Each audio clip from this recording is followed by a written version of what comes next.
Magandang araw mga amo at welcome sa Kalye Talks. Sa video na to ay magkokomento tayo dito sa mga umiikot na balita na di umano'y may mga oposisyon at kritiko ang administrasyon na tumututol sa napipintong pamumuno ni Senador Chis Escudero dito sa impeachment trial ni VP Sara. So, syempre, inaasahan na natin na since sa wika ng maraming kritiko na bumaliktad na si Chis Escudero magmula sa grupo ni Senador Alan Peter Cayetano papunta ngayon sa grupo ni Senador William Gatchalian ni Win Gatchalian ay magkakaroon na ng lopsided o one-sided na pagpapatupad ng impeachment case ni VP Sara. So, balido naman yung iniisip ng oposisyon dahil siyempre, di ba, bumaliktad nga si Senador Chis Escudero at alam naman natin na kaya bumaliktad si Senador Chis Escudero ay di umano ay involved si Senador Chis Escudero dito sa mga maanumalyang flood control projects at samut-sari pang mga kaso na maaaring ikaso sa kanya sakalit hindi siya bumaliktad para mapanghawakan ng administrasyon ang Senado. So, yun na nga, nagresulta na nga sa pagiging Senate President ni Senador Gatchalian.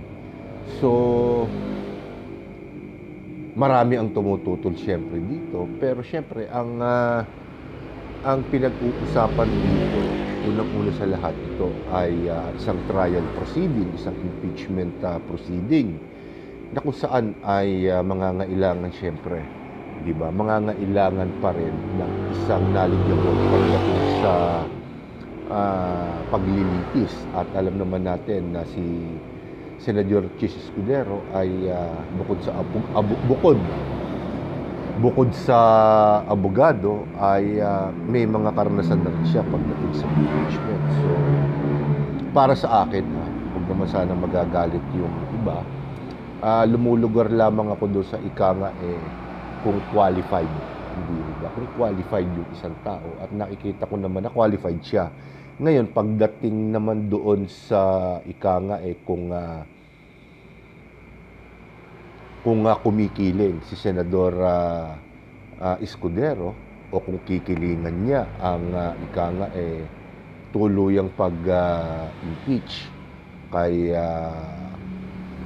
VP Sara, sa tingin ko mahihirapan siya na magawa ito dahil unang-una, alam naman po natin na ang composition ng Senado ngayon ay 24 at ayon na rin sa maraming eksperto na napapanood natin, ang kasalukuyang bilang ng Senado ay 24 at ang numero na kinakailangan para ma-impeach si VP Sara ay 16 na boto. Hindi po nangangahulugan na porke nakakulong si Senador Jinggoy Estrada at nagtatago ngayon si Senador Bato de la Rosa ay nabawasan na ang komposisyon ng Senado. Sa batas, mawawala lamang ang o mababawasan lamang ang Senado una kung may namayapa, hindi ho ba? Ikalawa kung nasa ibang bansa na, hindi ho ba? Nasa ibang bansa na yung senador, parang more or less ganun yung senaryo nun. At ang ikatlo ay kung natanggal siya bilang miyembro ng Senado. Pero sa kaso nga ng dalawang senador, neither doon sa mga binanggit ko ay nangyari na sa kanila. So, intact pa ang 24 bilang. So, sa tingin ko, mahihirapan si Senador Chis Escudero na basta-basta na lamang ikumiling. Hindi ho ba? Dahil una, marami pa rin pupuna sa kanya at ang proceedings ng impeachment case si BP Sara ay mapapanood sa mainstream media at maging sa social media. At syempre, maraming mga eksperto dyan ang makakapanood at makapagbibigay sa atin ng ideya kung tama ba o mali ang ginagawa ni Chis Escudero bilang presiding officer ng impeachment case. Dahil kung si Win Gatchalian daw ang since siya ang Senate President, sa tingin ko hindi niya magagampanan ng maayos yan dahil una, medyo kapos pa. O kung hindi man kapos, hindi siya abogado at ikalawa, hindi siya masyadong knowledgeable sa batas, sa opinion ko. Bagamat siyempre, senador siya, karapatan pa din niya na pamunuan yung impeachment case ni BP Sara. Hindi mo ba? Dahil sa batas, ang Senate President ang dapat na manguna. Pero siyempre, pagbobotohan pa rin yan ng Senado kung si Senador Chis Escudero ba o mananatiling yung Senate President ang magiging presiding officer ng impeachment case. Kasi siyempre, kailangan tingnan mo rin yung kakayahan. Para sa akin, mga amo, para sa akin, more than qualified si Senador Chis Escudero at baka nakakalimutan ng oposisyon na minsan, hindi ba, naging parte din ng oposisyon si Senador Escudero. Sa aking munting opinion, hindi nakakasiguro ang administrasyon na oras na si Senador Chis Escudero ang maging presiding officer, nakasisiguro na ng panalo ang prosecution panel na umuusig kay BP Sara dahil katulad ng sinasabi ko palagian, ang iniisip ng bawat politiko ay yung kanyang political survival. At syempre, ito rin ang maglalaro sa isip ni Senador Chis Escudero, yung kanyang political survival. Siguro, kaya niyang gampan. Kasi ganito yan kung ako ang lulugar o kung ako si Senador Chis Escudero at utusan ako ng administrasyon na ikaw ang mamuno diyan, ganito, ganyan, pero siguruhin mo na magiging pabor sa prosecution ang kalalabasan ng resulta ng Senado. Gaano nakatitiyak ang administrasyon o yung mga tao na gustong makonvict si BP Sara na hawak nila ang pag-iisip ni Senador Chis Escudero? Hindi sila nakakasiguro diyan. Matalino si Senador Chis Escudero, kaya niyang laruin yan. Siguro, pinipilit lang niyang maiiwas yung kanyang sarili sa pagkakakulong sa pinakamagandang pamparaan. Pero alam naman natin na hindi ganun kadali, hindi ba? Hindi ganun kadali na kumbinsihin mo yung ibang senador na bumoto pabor sa impeachment o para ma-impeach si BP Sara dahil 16 pa rin ang kailangan. Mawala man yung dalawang senador, nagtatago o nakulong, kasama pa rin sila sa 24 legal. Diba? So, sa ngayon, kahit siguro maipakulong nila si Senador Marcoleta, si Bongo, mananatili pa rin silang miyembro ng Senado. So, 16 pa rin ang kakailanganin nila dahil hindi ho ba kung mapapansin ninyo, nung maging Senate pro tempore ba? Si Senador William Gatchalian 12. Pero pinilit pa rin nila yung 13 para makasunod sa batas. So, malaking malaking palaisipan, malaking trabaho, malaking kahihiyan. Hindi ho ba ang kinakailangan daanan ng Gatchalian Black para maging legal na mabawasan ang Senado para bumaba din yung threshold na sinasabi, yung 2/3 ng boto ng lahat ng senador. So, napakatagal na proseso po nun. Maliban na lang siguro kung hindi ho ba. Pero hindi naman siguro nila gagawin yun dahil kahit gaano katigas ang muka ng administrasyon, hindi sila magre-resort sa ganong taktika. Basically, ipet ang administrasyon, ipet si Pangulong Bongbong Marcos dito. Siguro,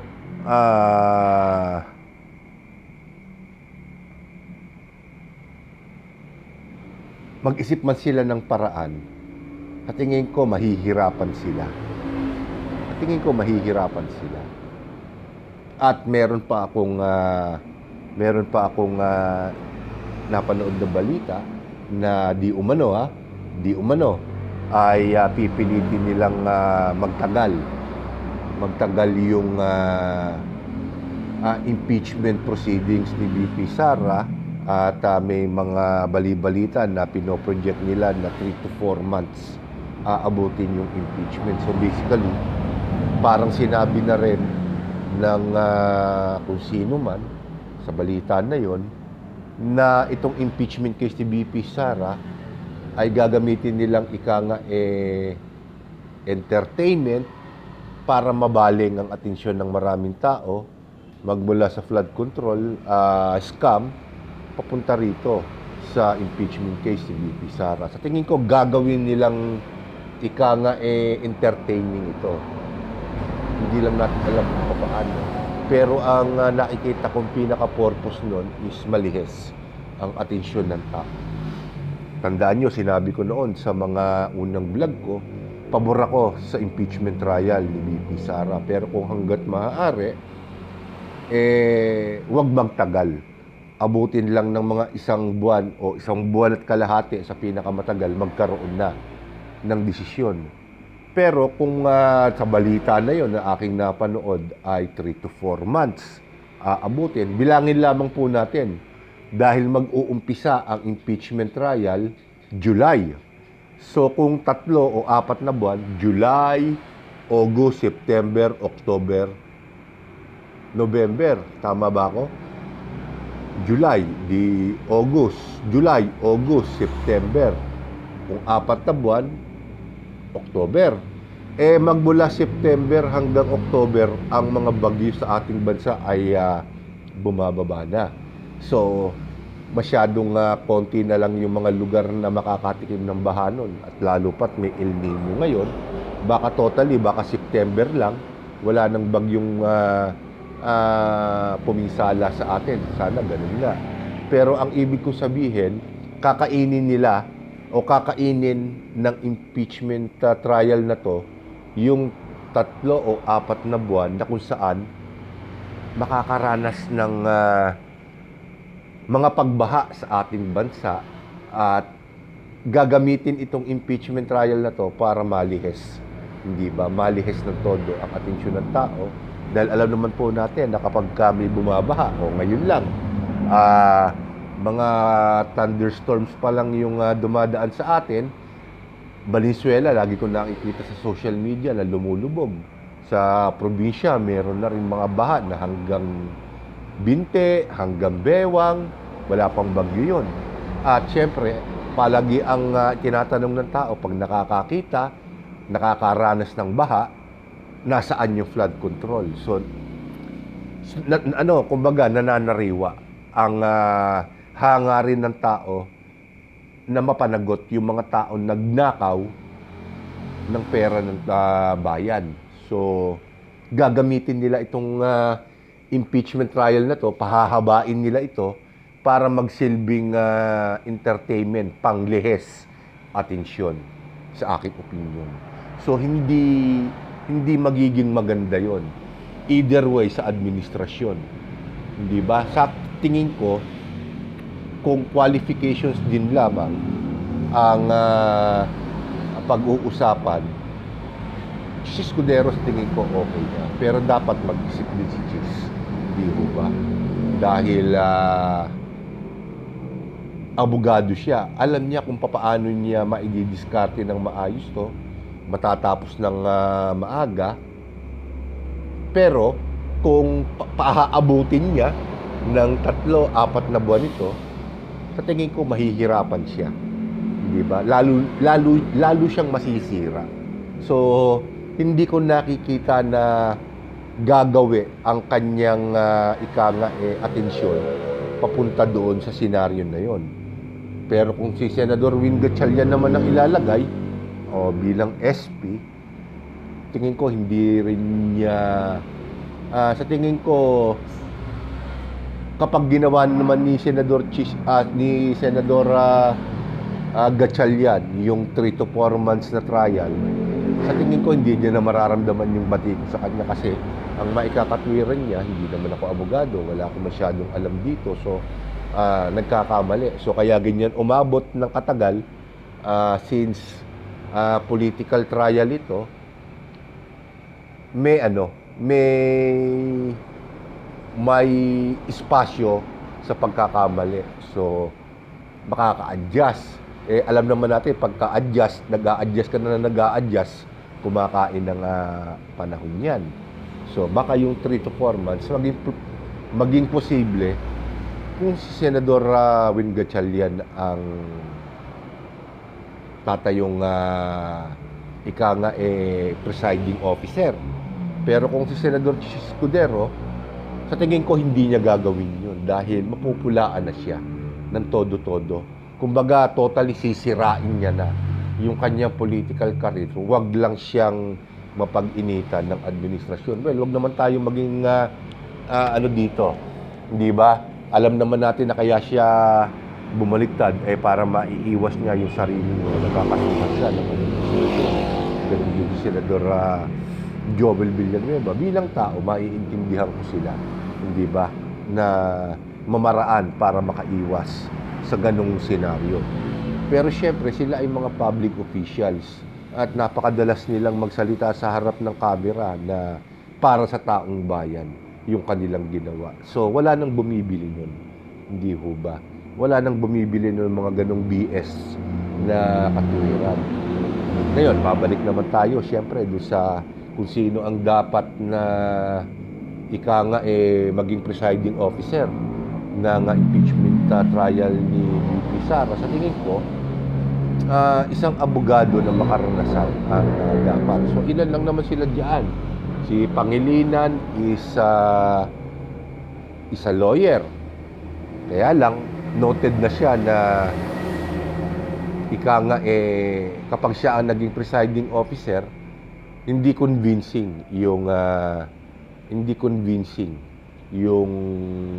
magiging kalalabasan nung impeachment trial. At syempre, alam ng marami, napapabor yun para ma-impeach si BP. Hindi patas. Hindi magiging patas. Pero sa tingin ko, maniwala man kayo at sa hindi, kung si Chis Escudero, alam naman natin na tinulungan din siya ni dating Pangulong Rodrigo Duterte yan. At sa tingin ko, maidadaos ng maayos ni Chis Escudero ang impeachment trial ng maayos, ng kapanipaniwala kung siya ang magiging presiding officer. Hindi ko pwedeng tingnan yung kung administrasyon o opposition siya. Kasi ang titingnan dapat natin dito is yung kung qualified siya. Hindi ba? At knowledgeable siya. At hawak niya yung dalawang katangian na yun. So, maging anuman ang kulay niya ngayon, sa tingin ko magiging factor pa rin, pinakamalaking factor pa rin na kanyang ikukonsidera ay yung kanyang political survival. Maari siguro magsakripisyo siya ng saglit, pero since alam naman natin na konektado pa rin siya sa oposisyon, magbibigay siya ng pabor. At syempre, alam naman natin na 16 ang kailangan. So, tingin ko, mahihirapan. Hindi ko sinasabing imposible, pero mahihirapan. Mahihirapang makonvict si BP Sara. Unless, di ba? Wag naman sana. Pero, kapag nagawan nila ng paraan yung bilang, di ba, na 24, sa tingin ko, wala nang maniniwala sa gaganaping impeachment trial na yan. Kung ipipilit pa rin nilang babuyin, di ba? Kasi binababoy na nila yung konstitusyon natin, yung mga batas natin. Pero kapag sa tingin ko kay BP Sara, ginamit nila yon, totally mawawalan na ng tiwala ang tao. Yung kakatiting na paniniwala na napanghahawakan pa ng administrasyon ay totally bubuo na. So, dapat, tingin ko si Chis Escudero, the best na yan. Wala na tayong pwedeng pagpilian pa doon sa 13 sa Gatchalian Block, maliban kay Senador Chis Escudero. So, dito ko na muna tatapusin ng video na to, at sa susunod ko po mga video ay magpaksa naman po ang ating tatalakayin. So, maraming salamat po sa inyong lahat at magandang araw po sa inyo.